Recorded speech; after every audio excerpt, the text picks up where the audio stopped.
All right, let's now shift our attention to Germany, where Thomas Schaffer, a state finance minister of Hesse in Germany, has allegedly committed suicide, according to the state premier. Schaffer was deeply concerned about the economic impact of the coronavirus pandemic. Now, the impact on Germany has been massive, giving rise to fears over the economy slipping into a deep recession. So far, Germany has recorded about 62,000 cases of infections and 540 deaths related to the COVID-19 infections. Now, the 54-year-old finance minister Schaffer's body was found near a railway track. Authorities believe he committed suicide. The state premier Walker Bouffier has said, and I quote him here, "We are in shock, we are in a state of disbelief, and above all, we are immensely sad."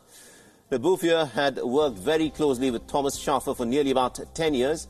He said since the outbreak of the virus, Schaffer had been working day and night to help companies and workers deal with the pandemic and its economic fallout. Now, Schaffer was also a very popular candidate and was touted as perhaps the next premier of the state of Hesse within Germany.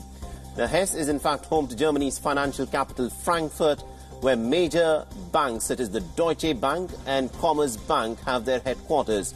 The European Central Bank is also located in Frankfurt. Now, Thomas Schaffer had been an active politician for over 20 years. He was a member of the German Chancellor Angela Merkel's party, the Christian Democrat Union. Several German political leaders took to Twitter expressing shock and sadness over the nature of Schaffer's death.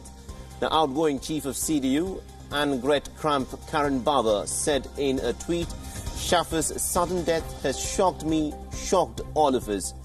The Friedrich Merz, a possible successor to Merkel, has also expressed his condolences on Twitter. He's written, and I quote him here, "News about the sudden death of Thomas Schaffer has deeply shaken me."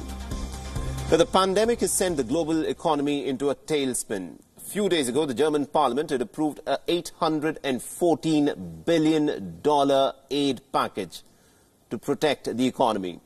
The government is expecting the GDP to face its worst contraction since the world financial crisis in 2009. Some are saying that this could be bigger than the Big Depression of the 1920s and 1930s. The auto industry has been very badly hit. The industry was already facing a global slump in demand and tough Euro emission norms. Top German automakers Mercedes, BMW and Volkswagen have shut factories not only in Europe, but in fact across the world. Economists say the German economy could shrink by as much as 4% in this coming fiscal year. Reacting to Thomas Schaffer's death, Left Party member Fabio De Masi has said that it is important to recognize politicians as people and acknowledge the burden that they carry away from politics. It is true, especially during the pandemic, the worst suffering the world has seen since the Second World War.